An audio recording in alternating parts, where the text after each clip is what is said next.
Oke, hai Sobat Grow Skill. Nah, kali ini gue kedatangan tamu spesial yang gue ajak podcast buat ngasih insight ke teman-teman Grow Skill biar tahu pandangan soal bisnis. Nah, kenalin, ini Mas Galang.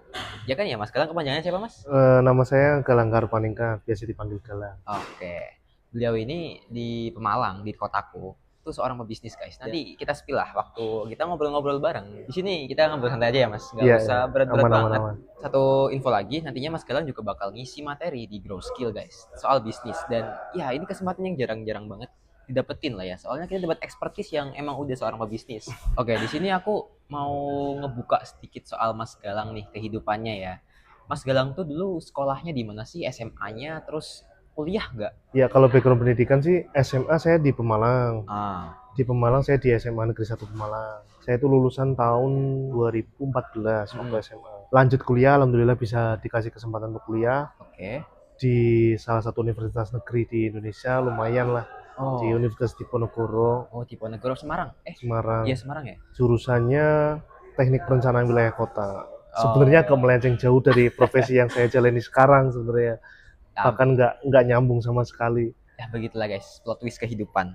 Tapi menurut Mas Galang tuh, nih kuliah di sana tuh kita nyari apa sih, pengetahuan kah atau relasi kah, networking? Kalau dari awal emang dari saya pribadi nih ya, Iya. kan tujuan orang kuliah juga beda-beda. Ah, Dari awal memang selain memang suka dengan jurusannya, hal-hal seperti pengembangan soft skill itu dari awal saya memang fokuskan di situ. Jadi oh, dari awal kayak contoh pertama kali masuk kuliah, ospek, kalau dulu tuh masih ada ospek tuh, hmm, apalagi jurusan teknik, tahu sendirilah ya iya tahu. ospeknya gimana. Ikut kegiatan-kegiatan namanya dulu LKMMPD, LKMMD, jadi bagian dari ospek juga. Hmm, Terus juga masuk himpunan mahasiswa di jurusan tersebut. Kebetulan tahun berikutnya saya juga dikasih amanah jadi ketua kaderisasinya. oh, berprestasi berarti. Enggak sih, biasa aja sih sebenarnya. Biasa aja. Secara akademik ya biasalah. Merendah guys, merendah. Oke, awal mula masuk dunia bisnis itu karena apa kalau boleh tahu, Mas? Jadi sebenarnya Iya. awalnya itu saya tuh nggak kepikiran untuk, oh kalau kepikiran ada, karena memang saya zaman kuliah juga pernah mencoba bisnis kecil-kecilan lah, Hmm, kayak jualan sepatu. Kebetulan temen kan waktu itu kuliah di Jogja, dia jualan sepatu Vans, tahu sepatu tahu Vans? tahu tahu. Ya, dia jualan sepatu Vans, laris tuh dia tuh. Akhirnya aku coba jualan itu, dia berhasil nih di Jogja. Hmm. Aku juga awalnya berhasil awalnya, sampai akhirnya karena ego pada saat itu ngambil barang yang market tidak butuhkan. Oh. Nah, awalnya kayak gitu. Tapi emang di dunia expertise juga saya juga tertarik. Kebetulan jurusanku di angkatanku tuh banyak yang di kementerian Oh. dan saya juga dapat tawaran lah awal-awal lulus itu. Hmm. Cuman nggak tak ambil karena memang Milih jalan, kurang kurang berminat lah, milih kurang jalan sendiri berminat ke ya. situ. Akhirnya saya coba jadi konsultan perencanaan kurang lebih 4 tahun, 5 tahun lah. Nah, terus ke-triggernya bisnis lagi. Jadi ada saudara tinggalnya di rumahku, yaitu kerja di laundry nih. Setiap aku pulang, misalnya kan aku kan kerja di Semarang tuh, aku pulang Iya. sebulan 2 bulan sekali lah. Setiap aku balik kok HP-nya ganti terus.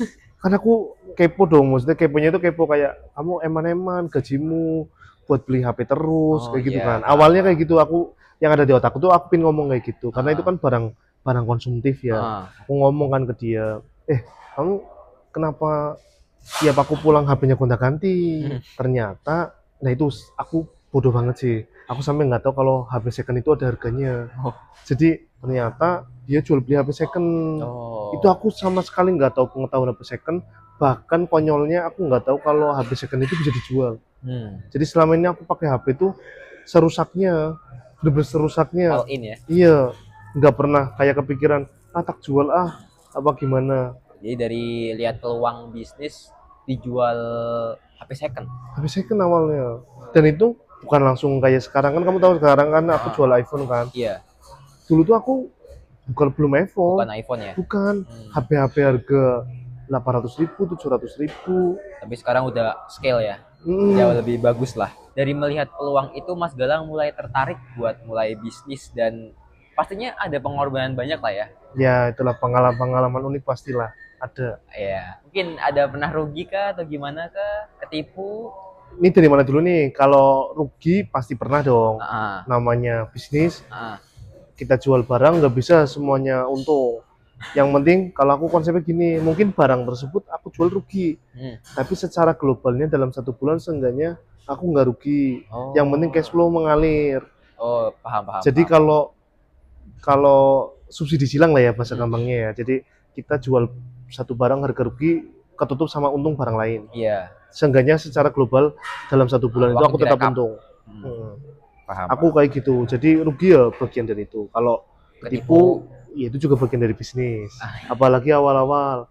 Aku dulu tuh jadi kan yang tadi aku ceritain itu aku udah mulai jual HP second tuh, tapi masih Android. Nah, terus kepikiran aku lihat toko di Jogja, kok kayaknya oke nih dia jual iPhone. Di Pemalang belum ada. Walaupun marketnya kurang, tapi secara hitungan aku coba hitung, kok ternyata masuk. Karena belum ada pemain nih. Jadi kalau nggak salah itu di bawah 10% pemakai iPhone pada saat itu di Pemalang. Dengan jumlah penduduk sekian, tapi penyediaannya nggak ada. Akhirnya aku coba masuk di situ tuh. Karena nyoba-nyoba kayak gitu, ada yang sampai sekarang aku masih hubungan baik tuh sama, jadinya dia supplierku ada. Tapi ada juga yang aku uangnya hilang ke situ. Ketipu ya? Ketipu. Dicoba semua berarti? Dicoba semua lah, kalau nggak bisa. Iya sih, masuk akal. Aku nyoba tuh ada 6 kota kali, kayak gitu, Surabaya, Jakarta, Batam, Pekanbaru, Bandung, ada banyak lah pokoknya. Oke, berarti sekarang kan bisnisnya di gadget ya?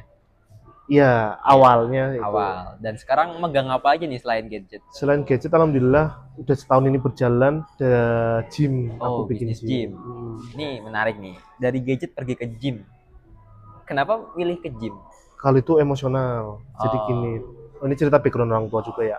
Ibu saya itu dulu termasuk wanita karir tuh. Tiap hari kerja terus, pulang malam terus, pagi malam. Anaknya kan aku doang nih. Iya. Jadi kan aku nggak banyak nuntut juga kan ke orang tua minta ditemenin atau apa. Bapakku juga sama. Karir. Iya, maksudnya. Tapi dia juga nggak apa-apa tuh lihat istrinya apa, kerja keras ibu dan segala macam. Nah dari situ juga aku nyambung sedikit, pandanganku tentang uang jadi berubah.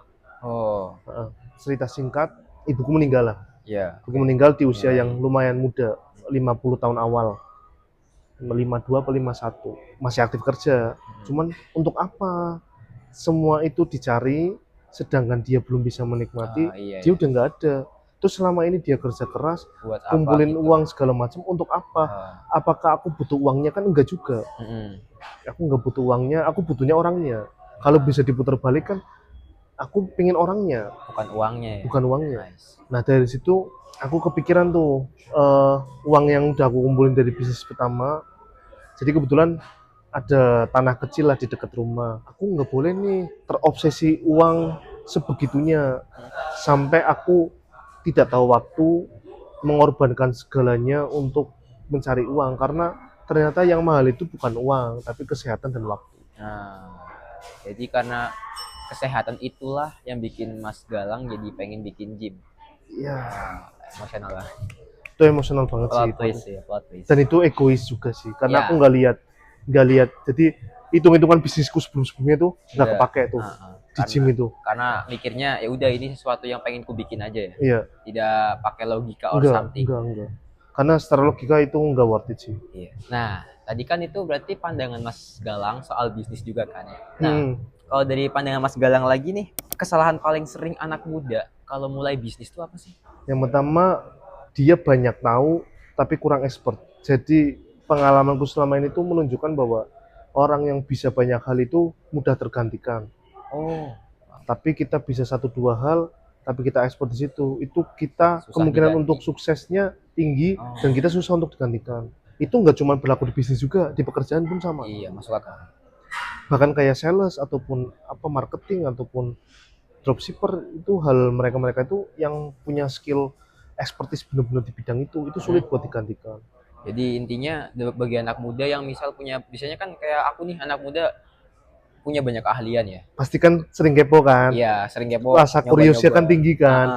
Hal A, hal B, hal C, hal D, hal E, semua dianggap peluang. Benar. Iya kan? Benar. Tidak semua peluang itu peluang. Benar.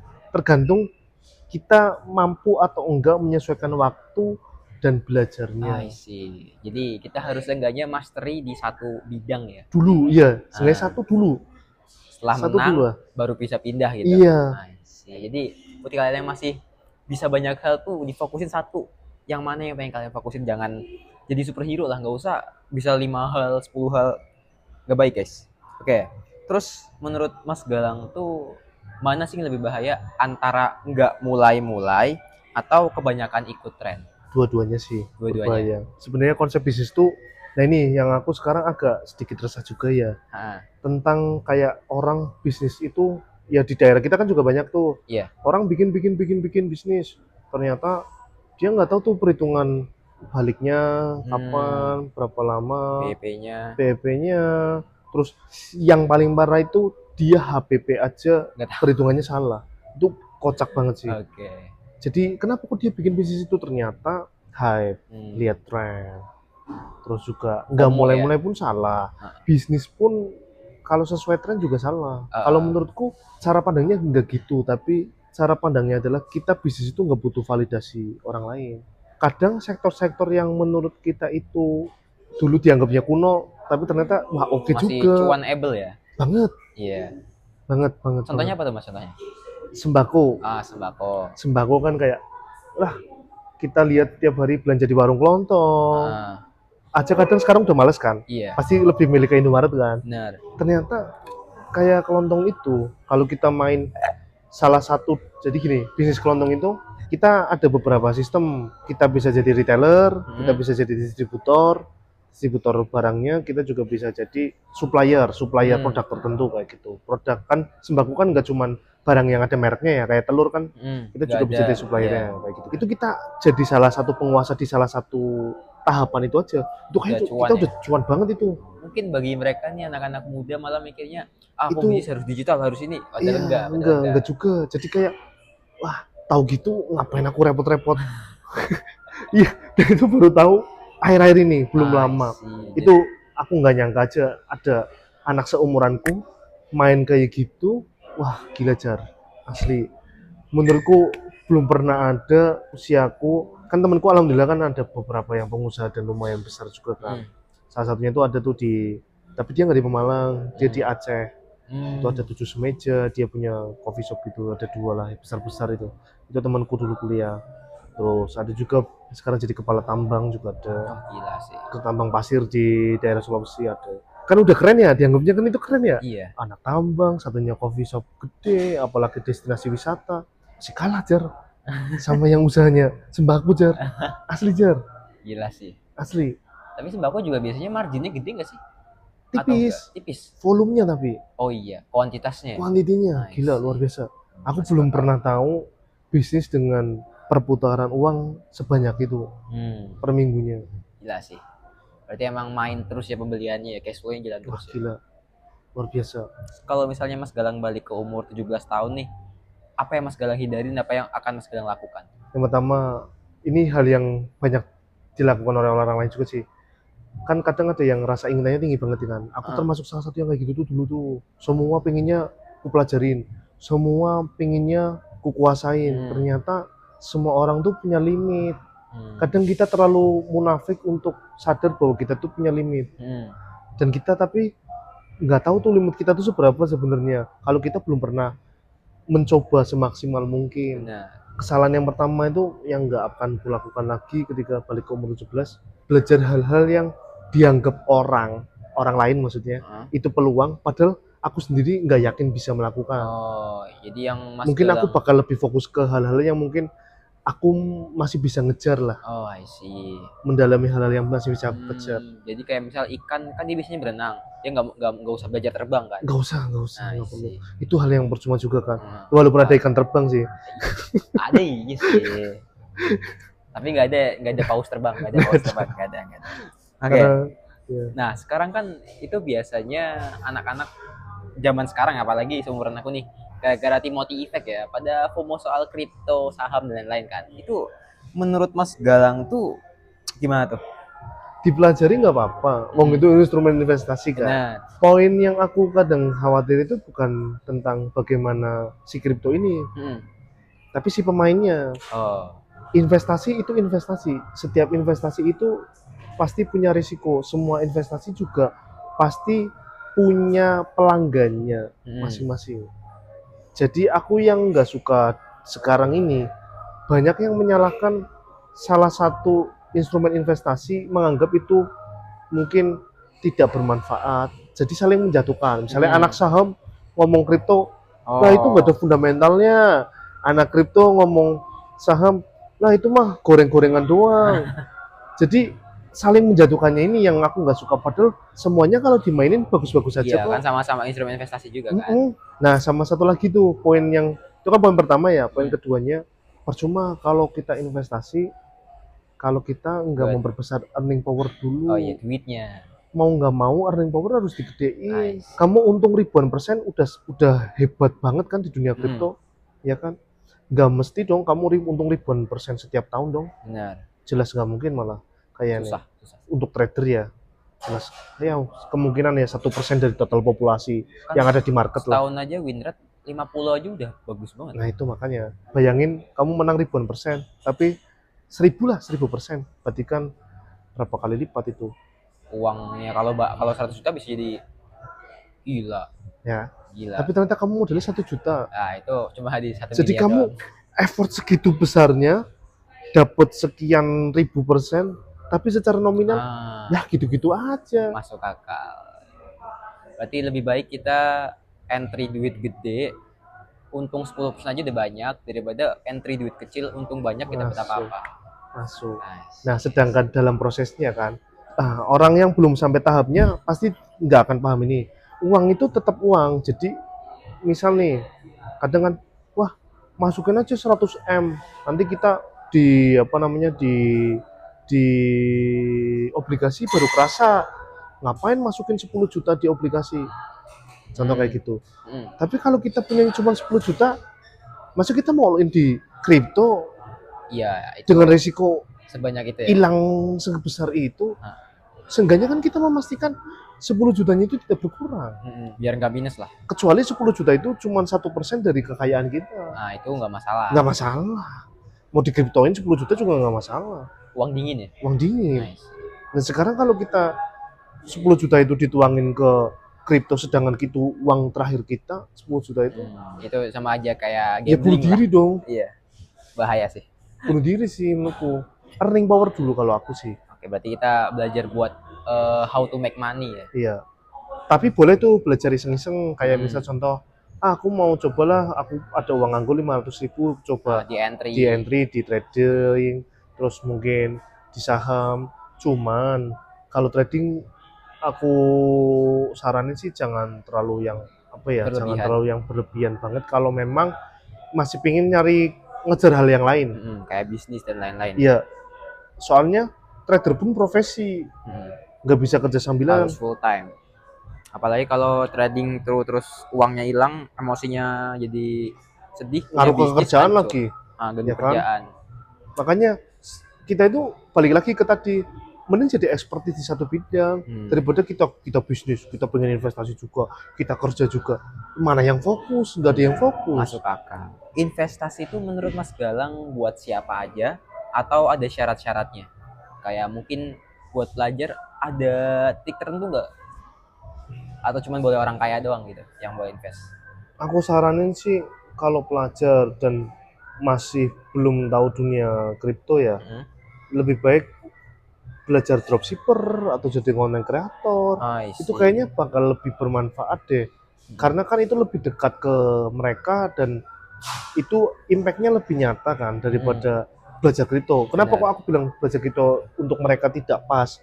Mereka earning power aja belum punya. Ngapain terlalu belajar seperti itu? Masukan masih kurang ya? Bukan berarti mengesampingkan dunia kripto atau saham ya. Kita tetap harus belajar. Cuman nanti di titik tertentu untuk make money 10 juta pertama, 100 juta pertama, pendekatannya bukan dari situ. Difokusin buat nyari income dan jadi itu jadi kayak pasif income gitu kan? Itu pun nanti Jar kalau menurutku. Mungkin setelah 100 juta pertama. Iya. Setelah 100 juta berarti pertama. ngincer income biar ya seenggaknya cukup buat hidup dulu kan? Iya, earning power dulu. Nice. Oke.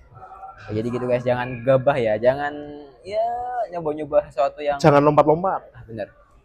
Lompat-lompat. Tahap 1 belum, udah level berikutnya pengennya. Intinya, oh skill berarti ya, kita harus upgrade skill, pas di grow skill. Oke, kalau ini lebih bahaya mana mas? Yang nggak invest sama sekali atau invest tapi nggak ngerti? Judulnya bahaya sih. Kalau yang kedua kan invest tapi nggak ngerti, itu sama aja kayak judi nggak sih Benar, jatuhnya? gambling. Kayak trading tapi Apa nggak tahu bedanya? fundamental. Ya apa bedanya Iya, sama judi kan? masuk akal. Oh iya, by the way, kayak anak sekarang tuh aku akuin hebat dia, kayak tahu dunia kripto, dunia saham, dunia investasi, bahkan sudah bisa membandingkan eh, keunggulan masing-masing jenis investasi. Terus kemudian dia juga mampu tahu tools untuk menganalisa Hmm. si koin atau si Oh iya. saham itu dari mana aja. Aku nih hebat sih. Hmm. Cuman sayang aja waktunya kebuang di situ. Iya. Padahal dia belum punya earning power. Coba kalau dia modalnya 100 juta, itu udah jadi gede banget dia. Iya sih, return 30% aja udah bisa Iya. dapat. Nggak usah gede-gede lah, kita ngomong 8% aja lah. Iya, udah 8 juta. Daripada main 1 juta, Dapat cuma 8.000. itu uang tabungan pula. Aduh. Oke, jadi intinya kita nyari skill biar punya dapat duit. Bertahap. Nah, bertahap ya. Bertahap. Kayak kamu tuh hebat tuh. Anak SMA Alhamdulillah. malah kepikiran untuk jadi konten kreator, bikin konten yang menurutku keren lah, kayak gimana perjalanan bisnismu dari awal Ya. kan gitu-gitu, dari mulai jualan di sekolah. Sebenarnya harusnya followermu udah lumayan tahu perjalanan bisnis ya, harusnya Iya, ya, harusnya. nggak langsung lompat-lompat loh Nah. harusnya, karena kamu sendiri pun kan nggak langsung Saya lompat-lompat. pribadi nggak pernah nge-spill saya investasi di mana, bahkan saya juga belum ada investasi yang bener-bener yakin kayak kripto atau semacamnya. Saya lebih ke skill saya sendiri. Tapi menarik sih perjalananmu dari awal sih, Jar. Iya. Ya intinya kalau dari aku sih saranku invest di skill, karena dengan skill kamu bisa dapat duit. Itu guys. Terus Ujung-ujungnya duit. iya karena butuh duit mas, butuh duit mas. Satu pesan nih buat anak muda dari Mas Galang, menurut Mas Galang apa? Itu tadi, jangan lompat-lompat kalau belajar. Hmm. Jangan terlalu ingin bisa semua. Bisa semua tuh gampang digantikan. Hmm. Mending fokus satu dulu, expert, nanti baru pindah lagi. Expert, pindah lagi, expert, pindah lagi. Jadi Bertahap aja. ada lagi? Itu jangan gampang bosen. Sekarang kayaknya bosenan ya. Iya. Kayak mudah menyerah gitu ya kayaknya ya. Rate attention mereka emang pendek sih. Aku juga termasuk gampang bosen banget. Padahal kan semua pekerjaan sampai hobi yang dijadikan pekerjaan pun Membosankan. akan menjadikan rutinitas dan itu bosen. Benar. Dan sebenarnya tuh ada tips nggak sih mas buat keluar dari titik bosen itu, atau emang harus dipaksa biar kita adaptasi? Itu harus dipaksa sih kalau menurutku. Hmm. Karena kita nggak bisa keluar dari itu. Hmm. Apapun yang kita jadikan rutinitas ya kita akan bosen. Bahkan hal yang kita sukai Ya masuk akal. Bahkan kalau aku makan daging tiap hari juga bakal pas bosen. bosen. Padahal enak kan Enak. kalau sekali 2 kali. Iya. Kalau tiap hari kan enggak juga. Iya benar. Terus biar kita tuh selalu semangat gimana tuh? Kan kita bosen terus tuh. Menurutku motivasi itu 1-2 bulan pertama. Benar. Setelahnya itu konsistensi. Nah, Jadi tipsnya dari aku tuh belajar disiplin dan konsisten. Bukan motivasi. Motivasi itu hanya di awal, trigger awal. Kamu sekarang nih udah jalani berapa bulan udah konten? Setengah tahun. Pasti semangatnya di sebulan awal doang. Iya. Setelahnya itu ya apa? konsisten doang. Iya. Udah nggak ada sesuatu yang menarik lah. Udah capek. Iya kan. Kalau boleh kalau kayak gitu kan. Coba kamu memilih untuk tidak mengeluh kan? Iya, karena udah udah all in kayak gini. Kalau aku berhenti ya eman-eman. Iya, sama aja kayak aku di dunia bisnis, sama semua hal seperti itu. Nice. Terus menurut Mas Galang, skill apa yang penting sebelum mikirin uang? Sebelum mikirin uang, Sebelum mikirin uang, bukan buat nyari uangnya nih. skill dasar ya, Iya. disiplin, Hmm. konsisten, Hmm. jujur. Hmm. Tiga itu attitude tuh konteksnya ya. Kita bisa jadiin satu tuh di attitude ya. Terus yang kedua, selain attitude, kita tuh harus bisa berpikir secara makro. Besar. Skupnya besar. Jadi misal nih, kita cara ngelatih instingnya nih ya. Aku ada sedikit tips nih. Cara ngelatih instingnya. Misal kita lihat orang jualan es teh jumbo di pinggir jalan.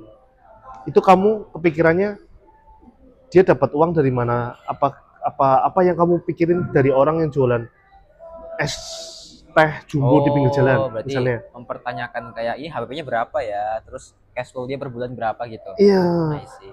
Aku malah sampai kepikiran kayak ini berarti sampai jadi es teh jumbo di pinggir jalan itu ngelewatin berapa tahap ya? Ada di pabriknya, suppliernya. Iya, dari mulai es batu berarti ada pabriknya, ada distributornya, ada depot es ke toko-toko retailer kayak gitu yang kecil-kecil. Terus habis itu dari tehnya sendiri, tehnya pakai apa? Berarti dia dari pabrik langsung ke, nggak mungkin langsung ke retailer dong, pasti ada ke toko besar dulu, toko besar habis itu ke retailer yang lebih kecil. Nah itu tuh biar kita tahu ini loh, Jar, latihan biar kita tahu apa ya bahasanya ya, rantai sebuah produk itu sampai ke tanganmu. Jadi kamu beli es teh jumbo itu sebenarnya itu melewati berapa langkah. Kayak kita mencari lah step-stepnya sebelum sampai buat konsumen tuh apa dulu. Jadi kamu lihat tuh, bisa lihat kayak peluang yang orang lain nggak lihat, potensi keuntungan yang gede di mana. Kan kita harus lihat rantainya dulu, baru kita bisa bedah bahwa oh yang untung di sini. Jadi skill analisa ya. Analisa. Nice. Dan itu kalau udah biasa kayak gitu nanti semua hal akan dianalisa aja. Oh iya, jadi kebiasaan ya. Jadi kebiasaan. Oke. Sebenarnya udah selesai Mas sesi tanya-tanyanya. Makasih banget ya udah ya mau buat diwawancarai dan bahkan mau jadi pengajar kan salah satu materi di Grow Skill nanti. Ya, dengan senang hati aja. Oke, asalkan konteksnya bermanfaat dan mungkin bisa sharing ke teman-teman semua. Nice. Dan disclaimer ya, kalau aku tuh ya kerja sama beliau ini sebenarnya. Jadi apa ya, saya juga banyak belajarnya dari Mas Galang ini karena Mas Galang salah satu pebisnis yang aku temui pertama di Pemalang ketika aku jadi content creator. Bahkan sebelum itu, waktu aku nge-gym ketemu sama Mas Galang ya. Malah aku sempat konsul tanganku sakit gara-gara panco. Iya benar. Terima kasih sudah mau datang dan sudah. Dadah semua. Next video.